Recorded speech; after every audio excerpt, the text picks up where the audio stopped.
Let us now speak to our SABC correspondent Nina-Marie Potts. A very good afternoon to you, Nina-Marie. Thank you so much for coming through. So from the latest that we are seeing now, it looks like Biden stands on the brink of claiming the presidency.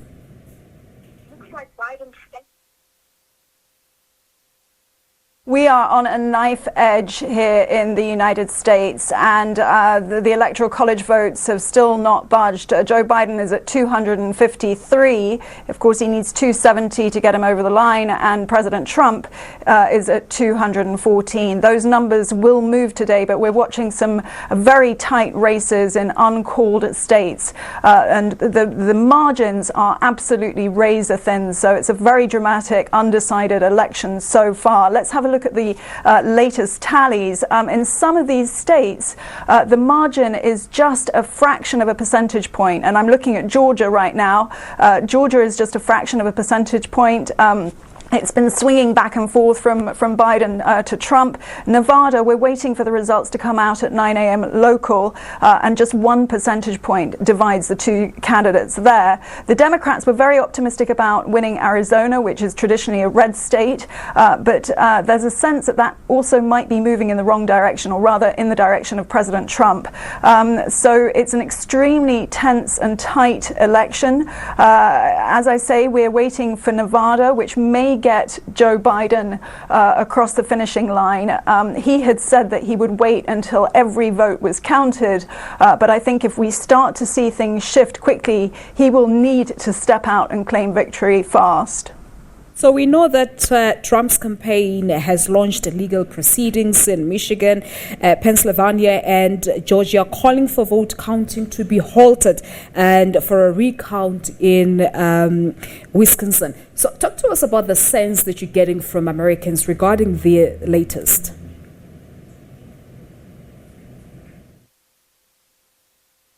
Well, the threat to take this to the Supreme Court, I think, has confused legal experts on both sides, even on the Trump side. There's not much clarity on what the Supreme Court would and could do in terms of intervening to stop counting. However, President Trump is threatening legal action in those specific states that you listed, and I think we can expect the legal battle to be long and protracted, not least because, and I think this is really important to understand, his margin with Joe Biden is extremely narrow and much narrower than any of us expected. And I think if there's one big takeaway from this election, it's that yes, America is divided, yes, it's polarized, but it's split more or less down the middle. And those margins, more importantly, are as close as they were in 2016, if not closer, which I think to the Democrats shows that President Trump was not just an aberration as they imagined. President Trump's supporters are right behind him. So this question of the legal battle, even if he doesn't have enough votes to get him to the Electoral College, and even if he's behind Joe Biden with a popular vote, this plays entirely into his narrative that the election has somehow been stolen, but also he has won more votes than I think the pollsters even understood or expected.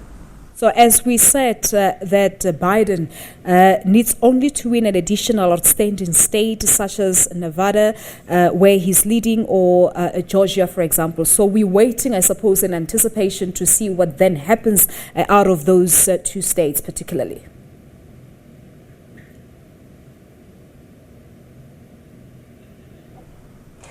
Those are the states that we're waiting for. I mean, there's another point about this election, which is that the Democrats have failed to flip the Senate. So even if Joe Biden comes out just ahead, I think the Democrats will need, even if he declares victory, even if he becomes president, will need to do a considerable amount of soul searching, not least because they must be looking at the next 4 years, wondering how they are going to get key bits of legislation through. I think we can assume that the COVID stimulus talks on Capitol Hill are completely dead for now. But again, it was one area that the polls and the pollsters got wrong. there was an assumption that the Democrats would flip the Senate, and that has not happened, and they haven't done overwhelmingly well at all in the House either. So again, that speaks to this question of America being split in half. Americans clearly came out and voted in strength for Republicans on the Hill, for their lawmakers. Even Senator Lindsey Graham in South Carolina has won his seat back again. And so I think although Joe Biden has talked of unity, of healing the country, of making sure that Americans come together, he has said that he will work hard for even Americans that haven't voted for him. There's a big question facing Democrats, even if they win, and they might not. We're still in the final hours of the drama here. There are big questions about whether or not they will be able to rule with any sort of mandate. Right. So going back to the numbers, at the beginning you made mention of the fact that Biden is still at 253, but I think there's some confusing messages when it comes to numbers from other news networks. You've got some saying that he's sitting at 264 electoral college votes out of the 270 that are needed, and Trump at 214. So let's just confirm the numbers from where you're sitting now.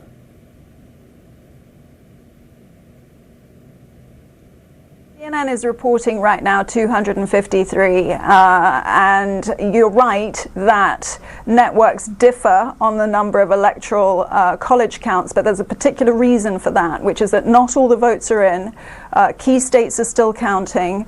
The margin of error is still very narrow. So this is all based on the projections, and I really emphasize the word projection. This is based right now on the projections of individual U.S. networks. And usually the way it works in the U.S. is that once those projections reach consensus, and we know that 100% of the votes are in, then that electoral college count becomes a lot more consistent across the board. And that is why Joe Biden, who stepped out last night, who all but declared victory, he didn't declare victory because it was too early, he will get the nod from the networks. And as soon as he knows that those votes are in the bag, then he will be in a position to step out. So that's the way that it usually works. We're still waiting for these critical states, but as soon as Nevada tips the balance, then we might see Joe Biden get over the line.